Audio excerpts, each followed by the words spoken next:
नमस्कार दोस्तों, मैं अजय सिंह आपका स्वागत करता हूं एसएससी मेकर के यूट्यूब चैनल में। दोस्तों इस वीडियो में आपको बताऊंगा रीजनिंग के टॉप 5 क्वेश्चन दोस्तों जो सभी परीक्षाओं में पूछे जाते हैं। दोस्तों आप कोई सा भी गवर्नमेंट एग्जाम देंगे तो आपके पेपर में ये सब प्रश्न हमेशा देखने को मिलेंगे। दोस्तों रीजनिंग में कुछ सेट पैटर्न के प्रश्न होते हैं जो बार बार परीक्षाओं में पूछे जाते हैं। उन प्रश्नों को दोस्तों इस वीडियो में शामिल किया हूँ और दोस्तों इन सभी प्रश्नों को सॉल्व करने के लिए इस वीडियो में आपको बहुत ही आसान ट्रिक बताऊंगा जिसकी सहायता से दोस्तों आप इन सभी प्रश्नों को बिना पेन उठाए सॉल्व करेंगे मात्र कुछ ही सेकंड में। तो आइए दोस्तों देखते हैं रीजनिंग के टॉप 5 क्वेश्चन। देखिएगा दोस्तों, पहला क्वेश्चन है मोस्ट इंपॉर्टेंट क्वेश्चन है और इस टाइप के हमेशा प्रश्न पूछे जाते हैं। दोस्तों ये मैथमेटिकल रीजनिंग के अंतर्गत आता है, ठीक है। यानी रीजनिंग के भी सेक्शन में क्वेश्चन ये पूछा जाता है और मैथ के भी सेक्शन में ये क्वेश्चन पूछ लिया जाता है। बहुत ही इंपॉर्टेंट टाइप का क्वेश्चन है। क्वेश्चन पढ़िए। क्वेश्चन कह रहा है एक चींटी 3 मीटर चलती है और फिर 4 मीटर ऊंचे एक वृक्ष पर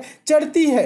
वह अपने, ठीक है, कह रहा है अपने मूल स्थान से वह कितनी दूरी पर है। इस पे दोस्तों दो टाइप के प्रश्न बनते हैं, ठीक है। पहला टाइप का और दूसरा टाइप का, ठीक है। तो पहला टाइप का कौन सा बनता है, ये वाला जो क्वेश्चन है इसको मैं सॉल्व करने की कोशिश कर रहा हूं और आप दोस्तों क्या करिएगा, समझने की कोशिश करिएगा, ठीक है। देखिए कह रहा है एक चींटी 3 मीटर चलती है। क्या होती है दोस्तों, एक चींटी 3 मीटर चलती है। यानी मान लेंगे दोस्तों चींटी इस पॉइंट से चल रही है। कितना मीटर चली है दोस्तों, 3 मीटर चली है और फिर 4 मीटर ऊंचे वृक्ष पर चढ़ती है। ये वृक्ष मान लेंगे दोस्तों 4 मीटर का है। कितने मीटर का है, 4 मीटर ऊंचे वृक्ष पर चढ़ जाती है। और प्रश्न अब क्या पूछ रहा है, प्रश्न देखिए पूछ रहा है अपने मूल स्थान से वह कितनी दूरी पर है। मूल स्थान यानी कि ये वाला है, यहाँ पे जहां से चलना स्टार्ट की है और यहाँ पे पूछ रही है वह कितनी दूरी पर है। तो ये दूरी कहने का मतलब ज्यादातर स्टूडेंट क्या करते हैं, जोड़ लेते हैं। 3 मीटर चली इधर, 4 मीटर चली इधर, 4 3 क्या हो गया दोस्तों 7 और 7 मीटर आंसर देखते हैं, तुरंत टिक कर देते हैं और आंसर गलत हो जाता है। ये ऐसा प्रश्न ये नहीं पूछ रहा है।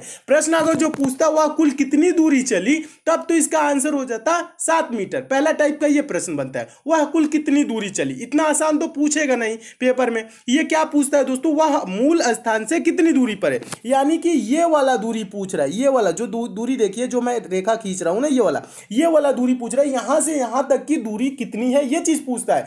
तो दोस्तों जब ये पेड़ पे चढ़ी है तो यहाँ पे क्या हो गया दोस्तों, 90 डिग्री का एंगल बन गया है। कहने का मतलब है दोस्तों ये 4 है ना, ये लंब है और ये आधार है और 90 डिग्री के सामने वाला ये जो दोस्तों एंगल है ये क्या है दोस्तों, कर्ण है। तो कर्ण क्या होता है, कर्ण का मान कैसे निकाला जाता है, तो कर्ण बराबर दोस्तों होता है √ लंब का स्क्वायर प्लस आधार का स्क्वायर। कहने का मतलब है कर्ण बराबर क्या होता है दोस्तों, कर्ण बराबर क्या होता है, देखिएगा कर्ण बराबर क्या होता है, कर्ण कैसे निकाला जाता है, √ में लंब का स्क्वायर यानी कि 4 का स्क्वायर क्या होगा 16 और प्लस आधार का स्क्वायर 3 का स्क्वायर क्या हो जाएगा 9। 16 9 दोस्तों क्या हो जाएगा, 16 9 25 हो जाएगा। √ का मान क्या होता है दोस्तों, 25 का मान होता है 5। तो ये दूरी क्या हो जाएगी दोस्तों, 5 मीटर हो जाएगी। समझने की कोशिश कीजिएगा, ये दूरी क्या हो जाएगी दोस्तों, 5 मीटर हो जाएगी। और 5 मीटर किस ऑप्शन में दिया है, ऑप्शन नंबर पहले में दिया है। तो आपका ऑप्शन नंबर पहले क्या हो जाएगा, सही हो जाएगा। तो मैं उम्मीद करता हूं दोस्तों आप इस प्रश्न को अच्छे से समझ गए होंगे। एक बार और समझाने की कोशिश कर रहा हूं, समझिएगा। इसके लिए पेन उठाने की भी जरूरत नहीं होती है।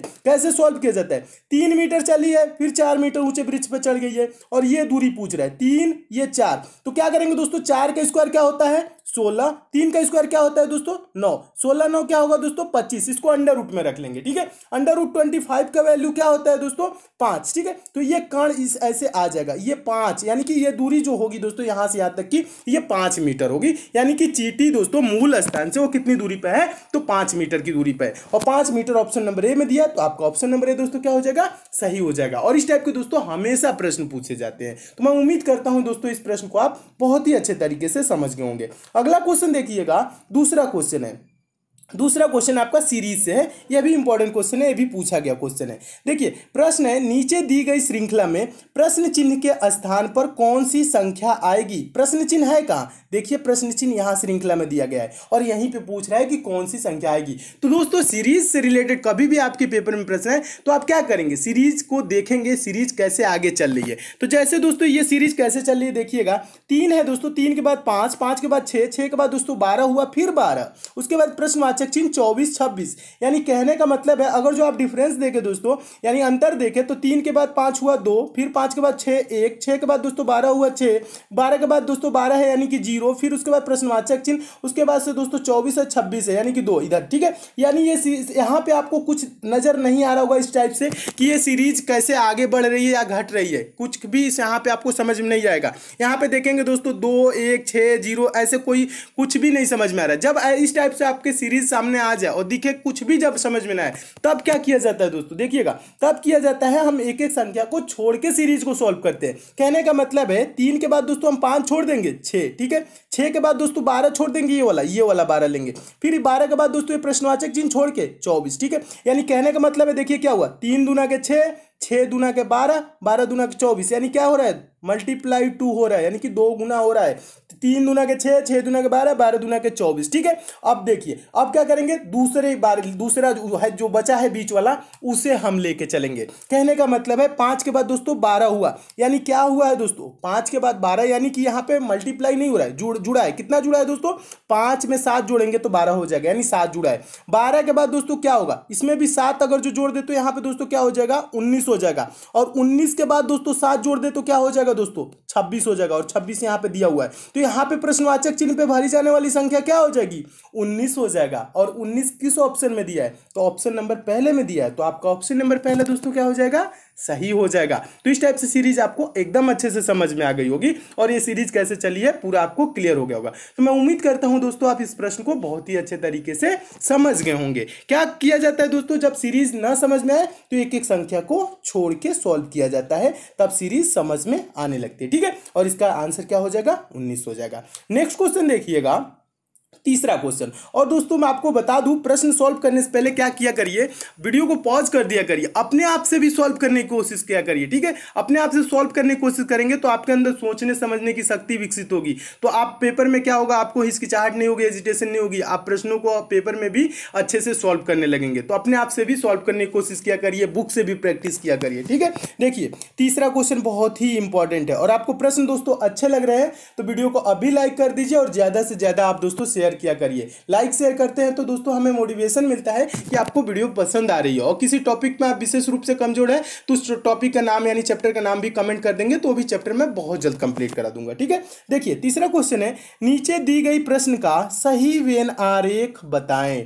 वेन डायग्राम बनाना है किसका, घोड़ा बंदर बाघ। ठीक है दोस्तों, वेन डायग्राम से रिलेटेड आपके पेपर में कभी भी प्रश्न आएगा तो आपको ये करना क्या होता है, वेन डायग्राम से रिलेटेड जो शब्द दिए जाते हैं यानी जिसके बीच आपको वेन डायग्राम बनाना होता है, जैसे इसमें घोड़ा दिया है, बंदर दिया है, बाघ, इसके बीच दोस्तों हम देखते हैं कि संबंध कैसा है, एक दूसरे के बीच ये एक दूसरे से कैसे संबंधित है, बस ये चीज पता लगा लेंगे तो इसका आंसर भी आप दे लेंगे। ठीक है, तो देखिए घोड़ा क्या होता है दोस्तों, बंदर क्या होता है, बाघ क्या होता है। देखिए, और ज्यादातर स्टूडेंट क्या सोचते हैं, देखिए बड़ा छोटा सोचने लगते हैं, यानी कि घोड़ा बड़ा होता है उसके अंदर क्या कर लेते हैं दोस्तों, बाघ को कर लेते हैं, उसके बाद बंदर कर लेते हैं, ऐसे वेन डायग्राम नहीं, ये आपको बड़ा छोटा नहीं पूछ रहा है, वेन आरेख पूछ रहा है, यानी कि वेन डायग्राम पूछ रहा है, यानी इसके बीच संबंध पूछ रहा है, तो इसका इमेज ऐसे नहीं होगा, ऐसे गलत हो जाएगा। देखिए ये घोड़ा क्या होता है, बंदर क्या होता है, बाघ क्या होता है। घोड़ा दोस्तों एक जानवर होता है, बंदर भी एक जानवर होता है, और बाघ भी क्या होता है दोस्तों, एक जानवर होता है। ठीक है, और ये सब अलग अलग होते हैं, इनमें किसी प्रकार का रिलेशन नहीं होता है, यानी संबंध नहीं होता है। तो एक देखिए सर्कल कैसे बनाएंगे, और इसको सर्कल से प्रदर्शित किया जाता है, तो एक घोड़ा का सर्कल हो जाएगा, फिर एक बंदर का सर्कल हो जाएगा, और एक बाघ का सर्कल हो जाएगा, यानी अलग अलग इसका सर्कल हो जाएगा। ठीक है, तो दोस्तों इस टाइप से अलग अलग सर्कल देखिए किस ऑप्शन में दिया है, तो आपका देखेंगे दोस्तों ऑप्शन नंबर बी देखेंगे तो ऑप्शन नंबर बी में दिया है अलग अलग सर्कल। ठीक है, तो ऑप्शन नंबर बी क्या हो जाएगा, सही हो जाएगा, यानी इनके बीच कोई संबंध नहीं होता है, ये सब अलग अलग जानवर है। तो इस टाइप का वेन डायग्राम किस टाइप से बनेगा, ऑप्शन नंबर बी की तरह, तो आपका ऑप्शन नंबर बी दोस्तों क्या हो जाएगा, सही हो जाएगा। तो मैं उम्मीद करता हूं दोस्तों आप इस प्रश्न को भी बहुत अच्छे तरीके से समझ गए होंगे, और इस टाइप के भी प्रश्न आपके पेपर में आएगा तो आप अच्छे से सॉल्व कर लेंगे। अगला क्वेश्चन देखिएगा, अगला क्वेश्चन मोस्ट इंपॉर्टेंट है, और अगला क्वेश्चन देखने से पहले दोस्तों जो नए स्टूडेंट है उनके लिए बता दूं दोस्तों, ये पंचम पब्लिशर की ई बुक है, आपके आगामी सभी परीक्षाओं के लिए इंपॉर्टेंट है, चाहे आप दोस्तों रेलवे की एग्जाम देंगे, एसएससी की एग्जाम देंगे, या अगर आप दोस्तों कोई सा भी गवर्नमेंट एग्जाम देंगे, क्योंकि दोस्तों इस ई बुक में उन प्रश्नों को शामिल किया गया है जो प्रश्न आपके बार बार परीक्षाओं में पूछे जाते हैं, जो प्रश्न हमेशा परीक्षाओं में रिपीट होते हैं। दोस्तों इस ई बुक में आपको 10 प्रैक्टिस सेट मिल जाएगा, प्लस 10 वन लाइनर सेट मिल जाएगा। वन लाइनर सेट कहने का मतलब है दोस्तों एक लाइन में क्वेश्चन, दूसरी लाइन में आंसर। इससे क्या होगा दोस्तों, आप कम समय में ज्यादा से ज्यादा क्वेश्चन को प्रिपेयर कर लेंगे। दोस्तों आपके एग्जाम में 1 से 2 दिन का भी टाइम रहेगा, तो इस ई बुक को लेकर आप जरूर पढ़ लीजिएगा, आपके एग्जाम में काफी हेल्प मिलेगी। क्योंकि दोस्तों इसमें साइंस, जनरल अवेयरनेस और करंट अफेयर के इंपॉर्टेंट प्रश्नों को शामिल किया गया है, जो प्रश्न आपके बार बार परीक्षाओं में पूछे जाते हैं। दोस्तों पंचम पब्लिशर ने इसकी कीमत 150 रुपए रखी थी, लेकिन मेरे कहना है दोस्तों ये ई बुक आपको मात्र 25 रुपए मिल जाएगी। इस ई बुक को दोस्तों आप ले कहां सकते हैं, तो इसका लिंक दोस्तों मैं नीचे डिस्क्रिप्शन बॉक्स में दे दिया हूं, उस लिंक के थ्रू इस ई बुक को आप डाउनलोड कर सकते हैं। दोस्तों ये ई बुक है पीडीएफ नोट्स की तरह है, आपके मोबाइल में ही डाउनलोड हो जाएगी, आप मोबाइल से ही पढ़ सकेंगे। ये मार्केट में ऑफलाइन आपको नहीं मिलेगी। अगर जो दोस्तों आपको डाउनलोडिंग या पेमेंट से किसी प्रकार की समस्या होती है, तो दोस्तों पंचम पब्लिशर का कस्टमर केयर नंबर दिया गया है, इस नंबर पर आप कॉल करके बात भी कर सकते हैं। दोस्तों इस ई बुक को मैं खुद देखा हूं, इसमें जो प्रश्न दिए गए हैं बहुत ही इंपॉर्टेंट दिए गए हैं, जो बार बार एग्जाम में पूछे जाते हैं। इसलिए दोस्तों एग्जाम से पहले इस ई बुक को एक बार लेके आप जरूर पढ़ लीजिएगा। तो आइए दोस्तों देखते हैं अगला क्वेश्चन। देखिएगा दोस्तों चौथा क्वेश्चन है। चौथा क्वेश्चन बहुत ही इंपॉर्टेंट क्वेश्चन है और ये पेपर में बहुत बार पूछा जा चुका है। देखिए क्वेश्चन देखने में दोस्तों आपको बहुत बड़ा लग रहा होगा, लेकिन सॉल्व करना ये बहुत ही आसान होता है। और ज्यादातर स्टूडेंट क्या करते हैं, क्वेश्चन बड़ा देखते हैं और छोड़ देते हैं। ठीक है, क्वेश्चन बड़ा देख के छोड़ा नहीं जाता, उसको सॉल्व करने की कोशिश किया जाता है, ज्यादा टाइम नहीं दिया जाता है। ठीक है, देखिए इसमें टाइम नहीं लगेगा। प्रश्न को पढ़िएगा। प्रश्न कह रहा है नीचे दी गई श्रृंखला में अगला संख्या क्या होगा। यानी ये श्रृंखला दी गई है दोस्तों, और इसमें पूछ रहा है कि यहाँ प्रश्नवाचक चिन्ह यानी कि यहाँ पे कौन सी संख्या आएगी। तो इसके लिए क्या करेंगे दोस्तों, सीरीज के संख्याओं को ध्यान से देखेंगे, सीरीज कैसे आगे चल रही है। कहने का मतलब इसमें देखिए पहले में क्या दिया है 5896542337, उसके बाद दोस्तों है 89654237, उसके बाद है 896543, उसके बाद दोस्तों है 965423, उसके बाद प्रश्नवाचक चिन्ह। ठीक है, ये दिया है। तो इसमें आप थोड़ा सा अगर दोस्तों थोड़ा सा दिमाग लगाएंगे, ध्यान लगाएंगे, तो क्या होगा दोस्तों, ध्यान से देखेंगे तो आपको दिख जाएगा। ठीक है, क्या दिख जाएगा, यानी ये जो श्रृंखला है, ये जो पहला वाला संख्या है, ठीक है, अगर जो ध्यान से देखो उसके बाद दूसरे वाले में क्या हुआ है, यहाँ पे दोस्तों जो यहाँ पे आपको 5 दिख रहा है ना, ये वाला 5 पहला वाला संख्या इसमें काट दिया है। तो यानी दूसरे में क्या किया है, 5 को नहीं लिखा है, 5 को नहीं लिखा है, 8 से स्टार्ट किया है और यहां तक लिखा है 8 9, देखिए लिखा है ना 89654237, ये लिखा है ना 89654237, ये चीज लिखा हुआ है। ठीक है, अब आगे क्या किया है दोस्तों, आगे देखिएगा, आगे देखिए दोस्तों 896 लिखा है, 5423 तक लिखा है, 7 को नहीं लिखा है। समझ रहे ना, एक कर क्या रहे, यानी कि पहले वाले में क्या किया, पहला संख्या हटा दिया, दूसरे वाले में क्या किया, लास्ट वाला हटा दिया, तीसरे वाले में क्या किया दोस्तों, देखिए तीसरे वाले में क्या किया है, आगे देखिएगा, यहाँ पे तीसरे वाले में क्या किया है, यहाँ पे लास्ट वाला ही संख्या को इसको जब हटा दिया है, फिर चौथे वाले में क्या किया, ये चीज देखिएगा, ध्यान से देखिएगा, एक बार और समझाने की कोशिश करो। पहले वाले में पहले में क्या किया, दूसरे वाले में क्या कर दिया दोस्तों, ये वाला पहला 5 को हटा दिया और पूरा लिख दिया। ठीक है, यानी कि यहाँ पे इतना लिख दिया। फिर इसमें क्या किया दोस्तों, 7 को हटा दिया, यानी कि लास्ट वाले को हटा दिया और इतना लिख दिया। उसके बाद दोस्तों चौथे वाले में क्या किया है, चौथे वाले में देखेंगे दोस्तों, ये चौथे वाले में क्या किया है, यानी कि 8 को हटा दिया है, ये वाला 8 को हटा दिया है और पूरा लिख दिया है। और लास्ट वाले में दोस्तों क्या किया है, लास्ट वाले में देखने की कोशिश करेंगे। देखिए अब इसके बाद से क्या करेंगे, यानी कि 8 को हटा दिया है, 9654, ये देखिएगा 965423 लिख दिया है। उसके बाद दोस्तों हम लास्ट वाले यानी जहां प्रश्नवाचक चिन्ह है, यहां पे क्या होगा आपको बताना है। ठीक है, समझने की कोशिश कीजिए, एक बार और समझाता हूं।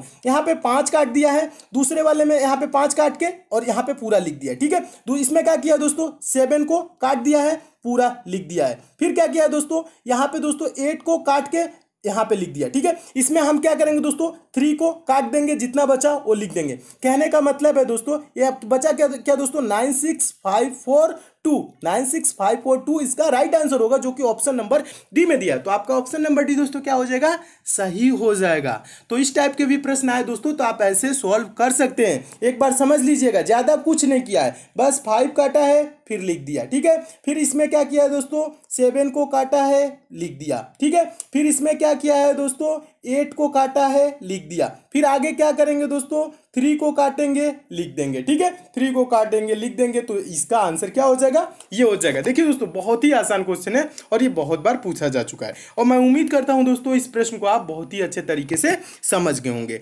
नेक्स्ट क्वेश्चन देखिएगा दोस्तों, 5वां क्वेश्चन कैलेंडर से है और मोस्ट इंपॉर्टेंट क्वेश्चन है, और रेलवे एग्जाम में ये प्रश्न पूछा जा चुका है। देखिए क्वेश्चन क्या कह रहा है, यदि 30 जनवरी 2013 गुरुवार रहा हो, गुरुवार मतलब क्या होता है दोस्तों, बृहस्पतिवार होता है। ठीक है, बृहस्पतिवार रहा हो तो 2 मार्च 2013 को कौन सा दिन था, ये चीज पूछ रहा है। तो दोस्तों इस टाइप के प्रश्नों को कैसे सॉल्व किया जाता है, देखिए अगर जो इस टाइप के प्रश्न आए तो आपको किया जाता है, करना क्या होता है दोस्तों, करना क्या चाहिए। देखिए 30 जनवरी 2013 से 2 मार्च 2013 तक हम दिन निकालेंगे, कितने दिन होंगे, ठीक है, ये चीज इनके बीच की दिन निकालेंगे। तो देखिए यहाँ पे आप करना क्या है, 30 जनवरी यानी कि जनवरी टोटल कितने दिन का होता है दोस्तों, जनवरी कितने दिन का होता है, 31 दिन का होता है। जनवरी कितने दिन का होता है, 31 दिन। और 30 दिन तो बीत गया, बचा इसमें कितना दिन दोस्तों, एक दिन।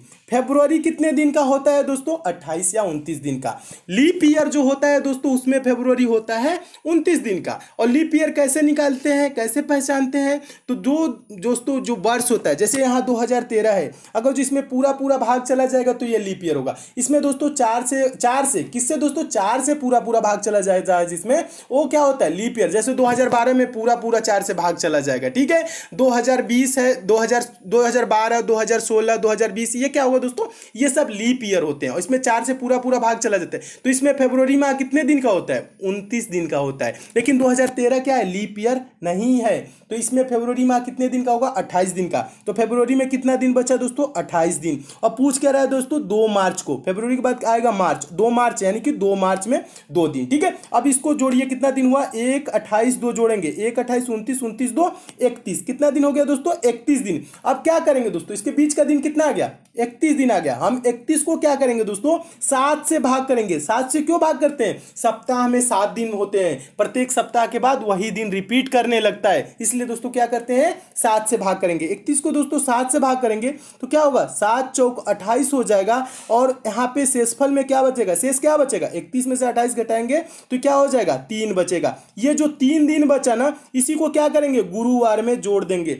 गुरुवार यानी कि बृहस्पतिवार में 3 दिन जोड़ेंगे। एक दिन जोड़ेंगे तो क्या होगा दोस्तों, शुक्रवार। 2 दिन जोड़ेंगे, शनिवार। तीसरा दिन जोड़ेंगे, रविवार। रविवार किस ऑप्शन में दिया है, तो ऑप्शन नंबर डी में दिया है। तो आपका ऑप्शन नंबर डी दोस्तों क्या हो जाएगा, सही हो जाएगा। तो मैं उम्मीद करता हूं दोस्तों इस प्रश्न को भी आप अच्छे से समझ गए होंगे। और इस टाइप के भी प्रश्न आएगा तो आपके पेपर में कभी भी पूछा जाएगा तो आप सॉल्व कर लेंगे। ज्यादा कुछ नहीं किया जाता है, बस इनके बीच का दिन देखा जाता है, टोटल कितने दिन है। जैसे इसमें एक दिन बचा जनवरी में, फरवरी में 28 दिन बचा। देखिए बिना पेन उठाए भी सॉल्व कर सकते हैं। देखिए क्या बचा दोस्तों, जनवरी में कितना दिन बचा, 1 दिन। फरवरी में कितना दिन है, 28 दिन। मार्च में किस मार्च को पूछ रहा है, 2 मार्च को, 2। इसको जोड़ लेंगे बस यही, ठीक है। जोड़ेंगे 1, 28, 2 क्या हो जाएगा दोस्तों, 31 हो जाएगा। और 31 को दोस्तों क्या करेंगे, 7 से भाग करेंगे। किससे भाग करेंगे दोस्तों, 31 को 7 से भाग करेंगे तो 7 चौक क्या हो जाएगा दोस्तों, 28 हो जाएगा। और यहाँ पे शेष में क्या बचेगा, 3 दिन। जो शेष में दोस्तों बचता है वही हम इसमें जोड़ देते हैं गुरुवार में। गुरुवार में 3 दिन जोड़ेंगे तो हो जाएगा रविवार, इसका रविवार। अगर जो दोस्तों शेष में कुछ भी ना बचे, जीरो बचे, जीरो भी कभी बचता है, ठीक है, तो यानी कि वही दिन होगा, गुरुवार ही होगा। जीरो भी बचता है तो आप कंफ्यूज ना होइएगा, ठीक है।